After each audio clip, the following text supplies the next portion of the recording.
आस्था का महापर्व महाकुंभ 144 साल बाद बने इस संयोग का साक्षी हर कोई होना चाहता था और हम भी उन्हीं में से एक थे। बस फिर क्या, एक दिन बैठ के प्लान बनाया, फिर चार दोस्त और उनमें से एक की गाड़ी, और हो गई अपनी महाकुंभ जाने की तैयारी। सब गाइस कैसे हो सारे, वेलकम टू माय व्लॉग।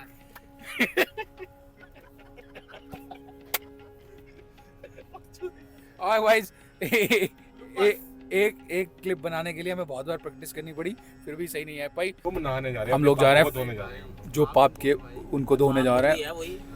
बस बस अभी देखो, हमारे पापों का घड़ा भर चुका है। हम चाहते हैं कि वो घड़ा खाली करके आए और उसको फिर दोबारा भरे, दोबारा रिफिल करें। तो अभी हम उसे खाली करके आएंगे। फिर हमारी जो देखो, अब हमारी उम्र तो आधी हो चुकी है, जितने एक आदमी का लाइफ स्पैन होता है, तो आधा घड़ा पूरा भर गया। लेकिन अभी तो उसे खाली करके आएंगे और बची हुई लाइफ में उसको फिर भरेंगे और फिर दोबारा कुंभ आ जाएगा, फिर दोबारा नहा लेंगे। सो हमारा गाजियाबाद से 2 बजे निकलने का प्लान ऑलरेडी 3 घंटे लेट हो चुका था। तो गाजियाबाद से हमने पहले नोएडा गए, जहां से हमने हिमांशु को पिक किया। उसके बाद हम आगरा, इटावा, कानपुर, फतेहपुर होते हुए हमारा प्रयागराज पहुंचने का ये हमारा रूट था। मेरा सजेशन लखनऊ एक्सप्रेस वे था, लेकिन आदित्य भाई ने कानपुर वाला ले लिया और इसको हमने बाद में रिग्रेट किया क्योंकि कानपुर वाले रूट पे बहुत ट्रैफिक मिला था हमें आगे। बहरहाल आगरा क्रॉस करने में हमें बहुत टाइम लग गया क्योंकि यमुना एक्सप्रेस वे पे भी बहुत ट्रैफिक था। ये बात हमें रास्ते में रियलाइज हुई जब हमने 1-2 महाकुंभ के लिए पोस्ट डाली इंस्टाग्राम पे। उसके बाद इंस्टाग्राम हमें महाकुंभ की रील दिखाने लगा जिसमें लोग दे रहे थे कि कल एकादशी है, इसलिए अचानक से बहुत भीड़ हो चुकी है। और शायद वही भीड़ हमें रोड पे भी मिल रही थी, जो भीड़ वहीं जा रही थी। तो हम समझ चुके थे क्या होना है। बहरहाल आगरा क्रॉस किया, फिर लखनऊ एक्सप्रेस भी लिया हमने, एंड देन हम लखनऊ एक्सप्रेस से इटावा उतर के हमने कानपुर की तरफ अपनी गाड़ी लगा दी। अब दूसरा प्रॉब्लम आ रही थी खाने की। जो भी ढाबे पड़ रहे थे भाई, हाउसफुल, हर जगह 1-1 घंटे वेटिंग। तो सबसे पहले तो हमने एक जगह रुके जहां हम 4 लोगों ने 15 चाय पी। और जब हमने बिलिंग के लिए पैसे पूछे ना, तो जब उसने 15 चाय के पैसे बताए तो आसपास बैठे हुए लोग भी हंसने लगे, यार तुमने 15 चाय पी ली। चाय नंबर 4। हाँ भाई भाइयों, मजा आ रहा है। अरे बहुत मजा आ रहा है भाई, बहुत मजा आ रहा है। अरे बहुत मजा आ रहा है यार, बहुत मजा आ रहा है। ऑलराइट गाइस, तो टाइम हो गया है रात के 2 और हमने 491 किलोमीटर कवर कर लिया अब तक। और अभी पीछे हमने अपना 5वां चाय ब्रेक लिया है। आदमी को जल्दी है कि जल्दी पहुंचे। हम सबको जल्दी है इनफैक्ट, क्योंकि कोशिश कर रहे हैं, क्योंकि लेट होंगे तो बहुत भीड़ हो जाएगी। और अगर जल्दी पहुंच गए तो हो सकता है हम घाट तक गाड़ी लेके पहुंच जाएं और पैदल हमें कम चलना पड़े। तो अभी खींचते हैं, लास्ट का 200 किलोमीटर बचा है। 200 तो 200 किलोमीटर बचा है। हम नहीं खींचते, ये लोग खींच रहे हैं। गाड़ी में आने का यही फायदा है, मैं आराम से बैठा हूँ लाइटमैन मनीष के साथ। और आगे कंडक्टर चेंज हो गया। कंडक्टर ड्राइवर आदित्य के साथ driver lightman Manish Shivam reporting कर। दोबारा बताता हूँ, lightman Manish, driver Aditya, driver Aditya, conductor Himanshu, lightman क्या नाम है उसका, मनीष मनीष के साथ वेल्डिंग वाला। क्या खा रहे हो, क्लियर कर दो ऑडियंस को। अरे हम खा रहे हैं ये तो बोलते हैं, हाँ भाई, गुजराती रॉयल मुखवास। मुख में जिसका वास, वो है मुखवास। बिल्कुल बढ़िया। ऑलराइट गाइस, जल्दी जाने की कोशिश और जाम में फंस चुके हैं। लेट्स सी कितना जाम है, किस बात का जाम है। नहीं है, प्रयागराज तक है बस। देख रहे हैं, क्लैरिटी साफ होते ही इसका ऑलरेडी गाइस चालू हो गया। ऑलराइट गाइस, ये आदमी मुझे आज फिर से ब्लॉग नहीं करने दे रहा है। ये हमारा ड्राइवर है। ये आदमी खुद तो अपनी बना रहा है, दूसरे के नहीं बनने दे रहा। Yes mister conductor, you want to say something? बोले उतार देंगे दोनों। हाँ यार, कंडक्टर को फिर से सुसु लगाएगी। कंडक्टर पानी पी नहीं रहा है, पता नहीं आ कहाँ से रहा है, ट्यूबवेल लेके पेट में।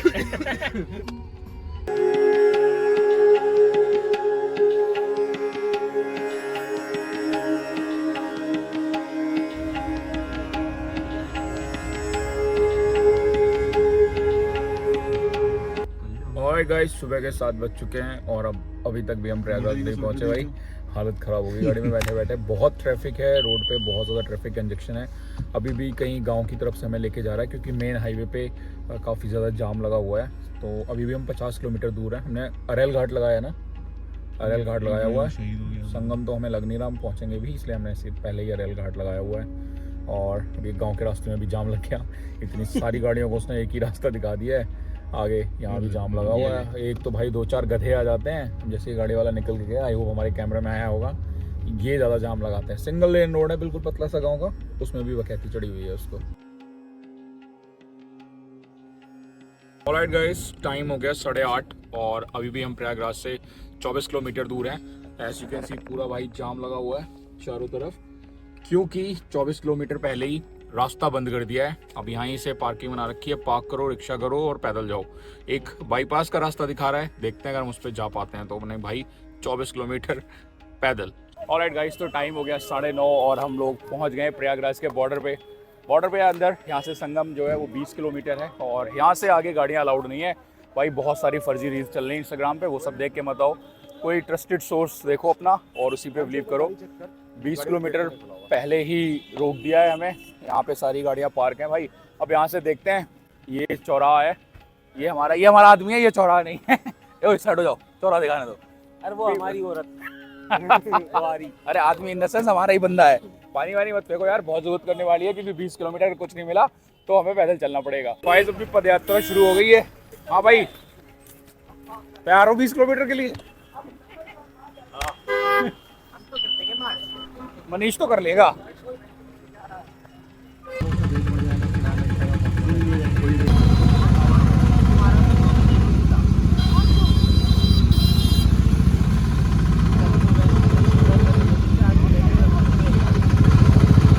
पार्किंग लॉट से थोड़ा आगे में ऑटो मिल गया था, जिसने हमें 4 किलोमीटर छोड़ दिया है। अब हमें 14 किलोमीटर और पैदल चलना है। क्या हो गया? कौन सी स्ट्रेटेजी लीक हो गई? क्यों? और गाइस, तो आदित्य कुछ इंपॉर्टेंट अपडेट देना चाहते हैं। कोई उड़ा मत देना मुझे पीछे से। हाँ भाई, आदित्य कुछ इंपॉर्टेंट अपडेट देना चाहते हैं। ये लो देखिए, आपने कुंभ के ना वो बैनर वगैरह देखेंगे, उसमें लिखा हुआ कुंभ चले। तो हम क्या कर रहे हैं अभी? कुंभ चले, चल रहे हैं। तो गवर्नमेंट की पहले से ही स्ट्रेटेजी थी कि आप लोग कुंभ में चले, तो इसलिए आप लोगों को 20 से 30 किलोमीटर पहले ही रोक दिया गया है। तो आप कुंभ चले तो कुंभ जरूर चले, ठीक है? गाड़ी नहीं आ रही पीछे से, गाड़ी तो रोकी थी। अगर आपको गाड़ी नहीं मिल रही है तो कुंभ जरूर चले। Let's go. और गाइस, दूसरी सवारी मिल गई हमें। ई रिक्शा 150 रुपए में 5 किलोमीटर और छोड़ेगा। तो 4 और 5 मिला के हमारे 9 किलोमीटर कम हो गए गाइस। अच्छा लग रहा है। अभी और देखते आगे। ये कहाँ गया? ये हो रहा है कुछ एडवेंचर लग रहा है। कुंभ चलो भाई, कुंभ चलो। तो भाई रिक्शे वाले से अपना कटवा के हम बैठ गए अपनी पेट पूजा करने के लिए, क्योंकि 5 किलोमीटर के पैसे लेके उसने हमें बस 2 किलोमीटर दूरी उतार दिया और बोला आगे पुलिस जाने नहीं देगी। अब वहाँ आप क्या ही कर सकते हो, उसको पैसे दिए और बचे हुए 14 किलोमीटर की तैयारी में जुट गए हम, क्योंकि हमें लगा था अब हमें पूरा पैदल चलना पड़ेगा, पर ऐसा नहीं हुआ। 2 किलोमीटर चलने के बाद एक चौराहा आया जहाँ से हमें गवर्नमेंट की शटल बस मिल गई, जिसने तो गाइस टुकड़ों में ट्रैवल कर रहे हैं हम। 4 किलोमीटर ऑटो, फिर 2 किलोमीटर रिक्शा, 2 किलोमीटर पैदल, अब 6 किलोमीटर हम इस बस में आए हैं। तो भाई बस से उतरकर हमें ये कंफर्म हो गया था कि अभी जो बचा हुआ 6 किलोमीटर है ये हमें अपने पैरों से ही करना पड़ेगा, आगे और कोई ऑप्शन नहीं है। तो सबसे पहले तो नारियल पानी पिया खुद को हाइड्रेट रखने के लिए, क्योंकि भाई धूप बहुत तेज थी जो हालत खराब कर रही थी और अपने को भाई पैदल चलने की बिल्कुल भी आदत नहीं है। और उसके बाद स्टार्ट होती है अपनी संगम घाट की जर्नी। तो भाई पैदल चलना दिक्कत तो बहुत दे रहा था, वो भी इतनी तेज धूप में, लेकिन आगे भागता हुआ ये जनसैलाब एक उम्मीद दे रहा था कि आगे कुछ है जो हमें मिलेगा एंड में। तो भाई इसी उम्मीद के साथ हमने ये 6 किलोमीटर अपने पूरे किए और यहाँ पे फाइनली हमें हुए गंगा जी के दर्शन। घाट तक पहुंचने की ये खुशी ज्यादा देर तक नहीं टिक सकी, क्योंकि आगे जाके हमें पता चला त्रिवेणी घाट पे भीड़ को कंट्रोल करने के लिए पुलिस ने उधर के रास्ते ही बंद कर दिए हैं। तो अब हमारे पास दूसरा ऑप्शन था ये पीपा पुल क्रॉस करके अपोजिट साइड से जाके संगम पे नहाना, क्योंकि भाई इतनी दूर आए हैं तो नहा के तो संगम ही जाएंगे।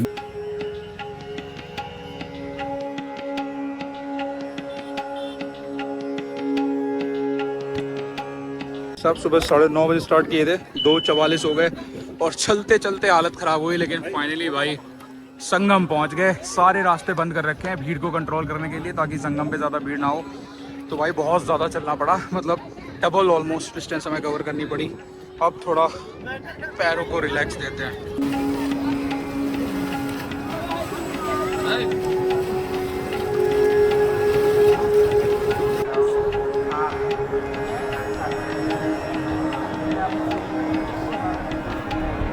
भाई कहते हैं अंत भला तो सब भला, फाइनली सब कुछ झेलने के बाद अपना संगम में स्नान हो गया, इससे बेहतर कुछ नहीं हो सकता। और पूरे दिन धूप में जलने के बाद ना भाई अब धूप भी हल्की हो गई है, तो मौसम बहुत अच्छा हो गया। लेकिन हमें वापस जाना है। शगल की तो बैंड बज गई, लेकिन गाड़ी की बात करें, गाड़ी 28 किलोमीटर पहले खड़ी है। हाँ भाई, गाड़ी पे कैसे जाएंगे? कुछ नहीं पता मैं गाड़ी पे कैसे पहुंचेंगे, बस देखते हैं क्या करना है अब। ऑल राइट गाइस, तो आगे की कहानी आपको बताने के लिए हम प्रॉपर माइक वाइक लगा के बैठे हैं, क्योंकि भाई स्नान करने के बाद ज़्यादा रिकॉर्ड करने की हालत बची नहीं थी।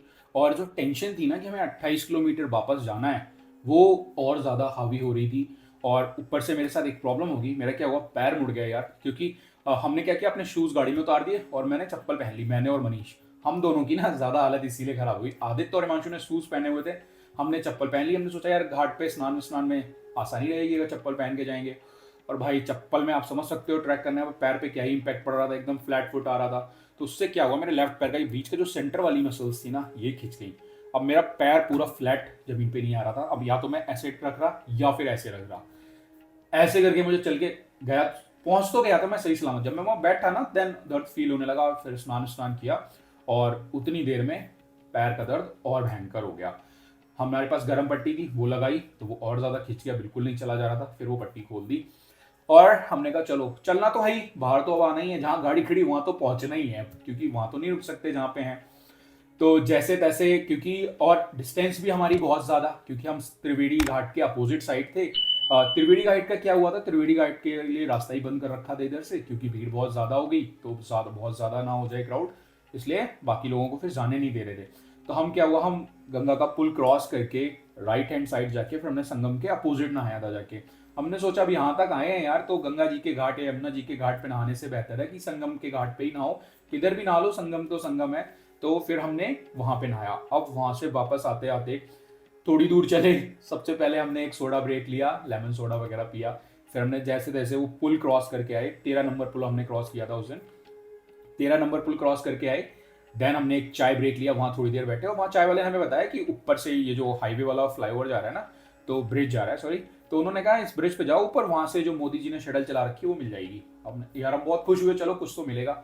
लेकिन भाई जैसे हम थोड़ा आगे बढ़े और हमने वो एग्जिट देखा मेला ग्राउंड का, ओ भाई जो भीड़ मैंने ऐसे सामने देखी इसे जाते हुए, हमें समझ आ चुका था यहाँ कितने भी रिक्शे कर लें, कितने भी बस कर लें, कभी पूरी नहीं दे सकती, कुछ नहीं मिलेगा। बट फिर ठीक है, जैसे जैसे एक तो पैर इतना दुख रहा है, मेरा सामान आदित्य ने लिया हुआ है और हिमांशु की सपोर्ट से मैं चल रहा हूँ। तो मेला ग्राउंड से बाहर निकले तो सीधा रास्ता जा रहा था, भाई वो रास्ता फिर बंद कर रखा। ये बहुत बड़ी प्रॉब्लम हुई वहाँ पे इस बार हमें, कि जो सीधे सीधे रास्ते हैं ना, उन्होंने वो बंद कर रखे हैं ताकि भीड़ एकदम से ना पहुंचे ना, ये घुमा घुमा के पहुंचा रहे हैं। तो अगर आप गूगल मैप पे देखोगे कोई डिस्टेंस 12 किलोमीटर दिखा रहा है ना, तो वो ऑटोमेटिकली 20 किलोमीटर हो जाएगी। ये मतलब इसकी वजह से ना हमें और ज़्यादा चलना पड़ा। तो जैसे जैसे हम थोड़ा बाहर आए, उसके बाद हमें बीच में एक ये रिक्शा मिल गया। इसने रिक्शा क्या है यार, ये सामान ढोने वाली ट्राईसाइकिल होती है। उसने मैं कहा 100 रुपये सवारी लेंगे, जहाँ बस स्टॉप है वहाँ छोड़ देंगे। हमने कहा चलो बहुत बढ़िया है। हाँ भाई हिमांशु, नई गाड़ी की सवारी में मजा आ रहा है? अरे एकदम बढ़िया, मौज ही मौज है। भाई सब सामान ढोने वाले रिक्शे में बैठे हुए भाई, अब पैदल नहीं चला जा रहा, मेरे पैर में मोच आ गई और चलने में हालत खराब है। मनीष ने वॉक करना चूज किया है, बैठने को तैयार नहीं हो रहा है गाड़ी में। अच्छी खासी हमने 300 रुपये में बढ़िया गाड़ी करी है, हम तीनों बैठ गए, आदमी पैदल आएगा भाई, सारा पुण्य आदमी अकेले ले जाएगा। मनीष ने मना कर दिया, कह रहा यार क्या सोचेंगे लोग कि अकेला खींच रहा है, ये 4 बैठे हैं, क्या ही ये पुण्य कमाने आए हैं। मैंने कहा भाई वो पैसे ले रहा है यार, वो अपने पैसे कमा रहा है, क्या दिक्कत है। खैर वो नहीं बैठा, उसकी श्रद्धा, वो चल पा रहा था, हमसे तो चला जा नहीं रहा था। तो हम तो ऐसे ही आ गए। फिर उसके बाद बस स्टॉप पे जब उसने हमें उतारा और फिर हमने जब वहां की भीड़ देखी, भाई साहब भीड़ देखो मेले की। 150 किलो वजन ला दिया। और वहाँ कुछ नहीं था, कोई बस नहीं, कुछ नहीं, बस ये लोकल ये रिक्शे, वही जिस टाइप के रिक्शे पर हम आए वो चल रहे थे, और टेम्पो वगैरह थे। और टेम्पो भी बहुत लंबी डिस्टेंस पे नहीं जा रहे थे, क्योंकि आगे भी जाम लगा था दोनों तरफ से। तो वो क्या कर रहे, छोटे छोटे सर्किल में ही घुमा रहे आपको, मतलब 2-3 किलोमीटर छोड़ देगा, फिर आगे से लो, फिर वो 2-3 किलोमीटर छोड़ देगा। इसमें उनकी इनकम भी ज्यादा थी, क्योंकि यार सपोज मेरी पार्किंग तक जाता, अब 18-20 किलोमीटर के कितने पैसे मांग लेता, 2000, 3000, 4000, है ना, ऐसे ही मांग रहे थे वहाँ पे। बनते नहीं है इतने भी, पर वो वहाँ ऐसे ही मांग रहे थे। लेकिन लोकल में क्या कर रहे हैं, वो 100-200 रुपये सवारी ले रहे हैं। अब 200 रुपये में 2 किलोमीटर छोड़ा, फिर फटाफट, इसमें उनकी ज्यादा कमाई हो रही थी। तो भाई कोई आने कोई तैयार नहीं। फिर थोड़ा दूर और आगे पैदल चल के आए, देन हमारे एक रेलवे पुल आया, ऊपर इस पर लोहे का पुल बना हुआ है, एग्जैक्ट लोकेशन तो नहीं पता, फोन मेरा स्विच ऑफ हो चुका था तब तक। तो फिर हमने कुछ बाइक वाले मिले, उनसे बात करी, फिर वो साइड से ले गए, हमने कॉफ़ी वॉफ़ी पी बैठ के, बहुत देर तक उनसे डिस्कस हुई।